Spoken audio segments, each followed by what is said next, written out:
Is there something wrong with your image, but you just can't quite figure it out? Are you considering ditching that image and starting again because it's just too hard? Well, stop right there. It could be easier than you think to save it, and I'm going to show you how. The best way to learn how to solve big issues with your images is to make a bunch of mistakes and then fix those mistakes.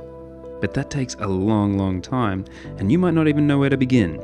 So the second best way to learn is to watch someone else make a bunch of mistakes, and that's what I'm going to show you today. Now, regular viewers may notice that this is actually the sketch for my previous video. And the reason for that is that the painting that I'm making today was actually my first attempt at making that video, but I failed. And this is the sketch here. Now that I'm looking at it, I'm not sure why I chose it over the other two. I kind of find the other two a little bit more dynamic and interesting. But, you know, at the time, something grabbed me and I wanted to paint it. I think it was this rock in the right-hand side. I love painting rocks. I love rocks. And so I just wanted to jump in.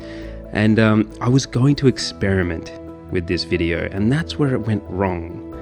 You see, I was messing around with the color dynamics on the brush.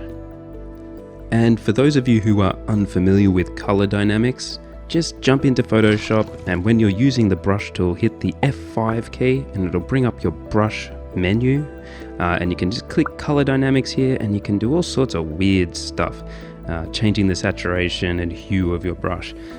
But I've never really messed around with it too much, so I thought I'd give it a try, because I wanted to get a variety of hues and really mess around with the colors and find an interesting direction to go in, because I was just jumping into it without much preparation. So you'll see me go into some wild places. And I do this from time to time. Sometimes it works and has amazing results. Other times it's a disaster. And you'll see with this one, I get myself in way too deep. You can already see this color palette is pretty gross. Except for the top left there with that cool magenta and turquoise. That's pretty lit. I dig it. But the rest of the image looks wildly saturated and completely out of control. Mainly because it's wildly saturated and completely out of control. And you can see me here dumping that saturation way down, and then feeling like it's lost all of its character, mainly because it lost the top left corner.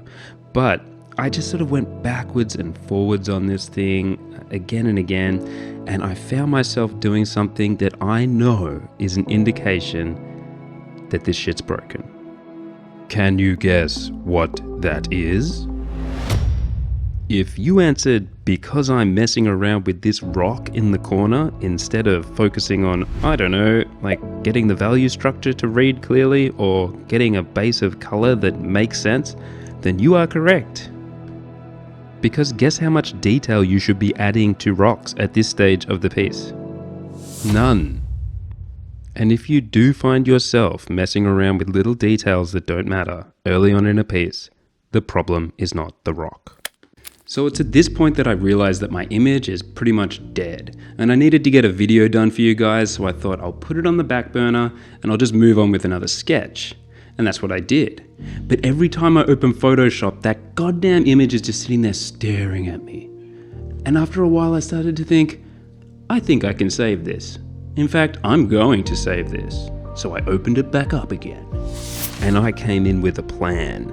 I was going to tackle the big problems. First, I fixed the colors, making them a little bit more natural. Then I started detailing the rock again, because I didn't know how to approach this. There's something really fundamentally wrong with this image, and I just couldn't put my finger on it. Except my finger was all over it for half the time I'd worked on the damn thing. It was the rock. So I killed the rock. Well, no, I made the rock bigger and more complementary to the piece. And then I just got stuck in making big changes, because this is the lesson that I want you to learn from this video. If something's not working on a piece, don't mess around with small things.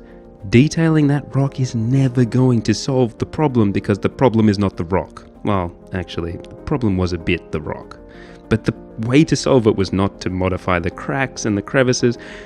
The way to fix it was to totally change the shape of the rock and then totally recrop the image and totally mess around with the composition and solve the big problems. And I go crazy just ripping this thing apart, rearranging it, because this is digital, I can do it, and I'm goddamn gonna finish this thing and make it look good.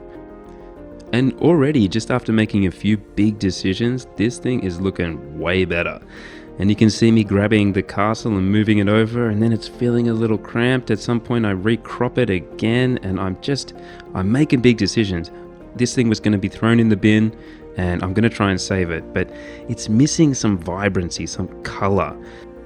When I totally changed this to a muted palette, I lost some of the life that was there in the top left corner. And now it's just kind of all boring and grey and brown. It needs something else, and it's just not really hitting me yet. And there's a point in each image where you're kind of scratching your head and pulling your hair out and wondering whether it's going to be viable. And then at some point you just do something.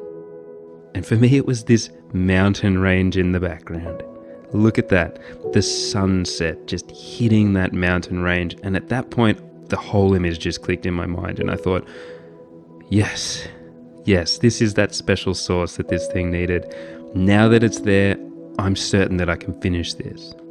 Because even though there are many hours of work left in this image, there's something about it that has captured my attention. It's got a variety of interesting colors, and it has a mood. And the mood is so important. Like, I can feel this place now. And all I have to do is enhance that mood as much as possible and squeeze as much of that sunrise mountaintop citadel vibe that I'm feeling. Just squeeze as much of it as I can out of the image. And that's not so hard for me to do. Because if we look at this image as it is now, it has a hierarchy of values. You know where the background is, you know where the midground and the foreground are. They're separated by different value structures. You can see the different colors in the image are reading as nice and complementary. You've got these kind of cold, grayish blue shadows, and then you have this beautiful orange light hitting the top of the tower. It's got everything it needs. I just have to nudge things ever so slightly in each direction to get the most out of it. I can do the fun parts now of working on these rocks and making sure they look just right, getting all the cracks and crevices, making sure my silhouettes look striking and interesting.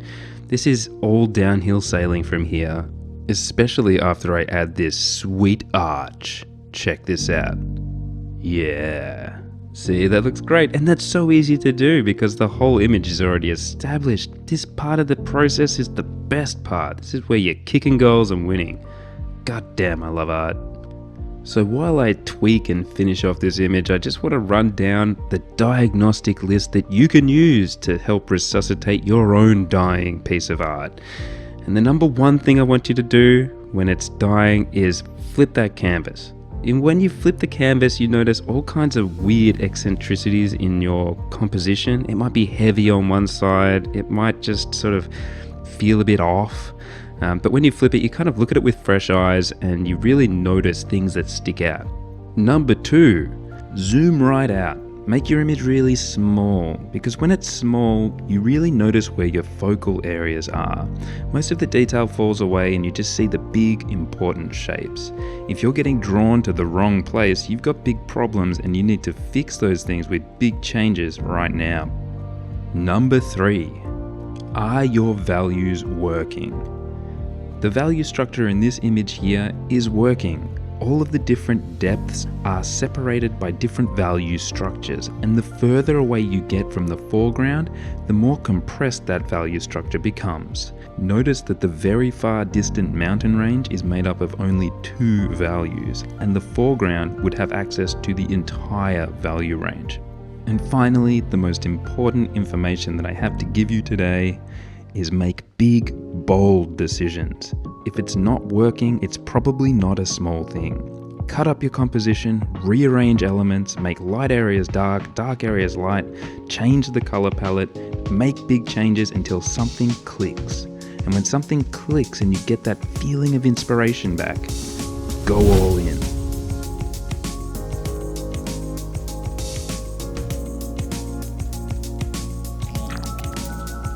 Thank you so much for watching, guys. I really hope you enjoyed it. If you did, don't forget to like, comment, and subscribe, because this is YouTube. Now I've got some exciting news because I started a Discord server. That's right, you can get in touch with me now. So there's a link down in the show notes. Jump on, have a chat, and show me your work, because I'd really like to see it. Anyway, until next time, see you later.